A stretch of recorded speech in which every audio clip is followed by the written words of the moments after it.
Alright, hello guys, I'm back with another installment of the series where I'm taking a deeper look into the characters released in Toyotaro's latest manga adaptation of Dragon Ball Super. And of course with this, I'm now looking at a character that I was hinting at when I did the review and speculation into the character of Kabe or Cabe. So this video I'm taking a look at Magetta. And Magetta is a character that a lot of people have already speculated a lot of stuff about. Bearing in mind we've seen very little to do with it. But with some of the theories and some of the ideas I'm going to discuss in this video, hopefully it's going to give everybody a bit of an idea as I think to another reason why everybody's speculating so much about this. Now, one of the theories I'm going to go into has been discussed a lot among other YouTubers that talk about Dragon Ball. And it's also been knocked around a lot in the comment sections of other people's videos and stuff. But a lot of the stuff that I've brought together, I've created my own couple of theories that really do bounce back and forth between Kabe or Cabe and Magetta. So I think anybody who's got any interest into the science of Universe 6 and just what Magetta is, might be interested in this. So Magetta, this big bulky brown bucket of bolts, or so it seems. From what we can source, Magetta is Japanese for magnet, or in some contexts uses the word bend. To be perfectly honest with you, I don't really think the name is a big deal in this instance, because a lot of people have been debunking the possible rumours of a scion being inside Magetta. They've been trying to debunk them with the fact that the name is actually Magetta, so it's for magnet, so it's obviously the name is hinted towards the fact that it is actually based on being a mechanoid. Because of this, I don't necessarily think it's a fair way to just base everything off, simply because when we think about the logistics behind it, Saiyans transform into great apes, or Uzarus. Uzarus obviously being the correct way of saying it, but the Funimation dub, and I don't know if there's a bit more behind it, but the great ape phrase came out of that. They refer to them as a great ape or an Uzaru, but they don't refer to them as an Uzaru or great ape when they're in their normal Saiyan form. So I don't really think that it's a fair way of trying to judge this, and perhaps you've already gauged a little bit of an idea of what one of my theories is going to be that I'm going to go into in a minute, but, you know, I'll get there in a second. The start of this isn't going to sound too special, as a lot of people have already guessed this. However, I have multiple ideas to back this up and throw in a couple of ideas that other people haven't thought of. So, I'm just going to outright call it, I think that there is a scion inside of the robot, or the mechanoid, whatever you want to refer to it as. Referencing my comment from earlier, I'm saying that's a really powerful scion. And the robot is possibly his or her weighted training clothing. Now, this is in no way confirmed, this is in no way possible. There are so many different ways you could debunk that or whatever, but I mean, I'm looking at the image right now of the actual snapshot of them all standing in a row from the manga chapter, and the reason I think they've put Kabe or Cabe next to Magetta is to show a size difference. To very much show that you could actually fit another scion inside of Magetta when you see them stood side by side. It's incredibly possible. Now, obviously, that's one way of looking at it. But this is in no way confirmed, but usually when there's this kind of situation where Toriyama designs these things, there's a catch.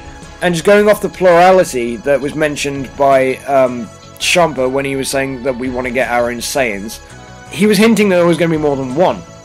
But of course, we can only see one.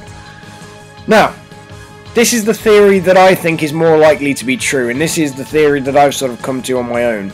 But let's just take a second to look at this. If we look at a picture of Cabe, you'll notice straight off the bat there's no tail.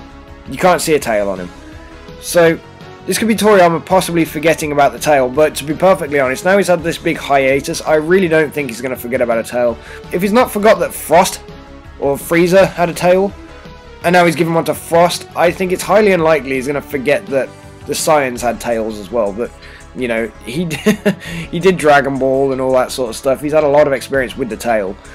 So, let's just leave it at that. But it could be that Champa removed it before training them, so they didn't have a weakness. Or the possible theory here, perhaps in Universe 6, Saiyans don't have tails, and they didn't transform into the Uzaru. Now, to go even further with this theory, there are a couple ways we can look at it.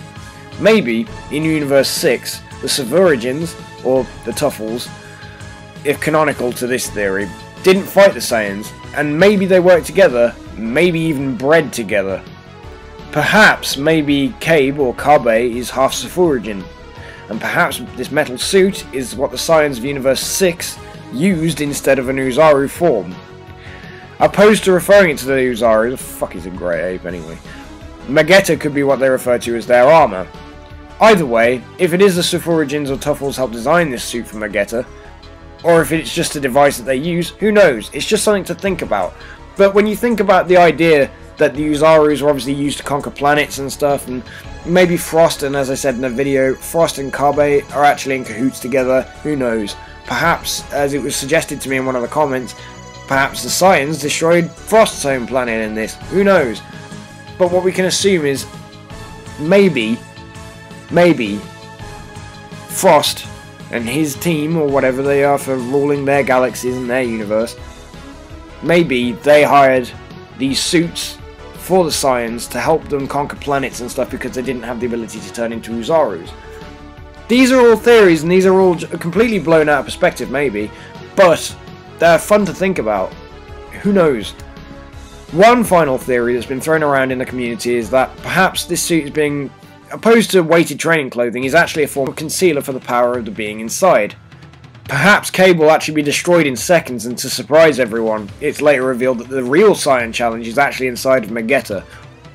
The guy-girl might have god powers so powerful that they find it difficult to keep under control, not too far from Broly. I personally don't really like the particular idea because it just makes me think of Broly, and I'm not a massive Broly fan. But I digress. If Cabe does in fact turn out to be male, and all the speculation that has been brought up, check the link in the description, and I'll probably try and put one in an annotation here. There could most likely be a female Scion inside of Magetta, possibly a brother and sister, perhaps twins, who knows, who knows. And if not, I'll still be hyped for these guys because I can't wait to see what they do with them. I'm also pumped for the next Dragon Ball video game, if they are included in that. These things always psych me up for merch and stuff like that. But anyway, that pretty much covers most of the stuff I wanted to go into with the theories and stuff, and as you can probably understand why I wanted to wait until I reviewed Magetta to go through these theories together, because there's a lot of stuff to do with Cabe in it, or Kabe, and it's just been a bitch to try and structure these things properly. But anyway, thanks for your thoughts, guys, and thanks for your time. And don't forget to like, comment, and subscribe to start training on World King Kanji's planet, and I hope to catch you all in the next video. See you later, guys.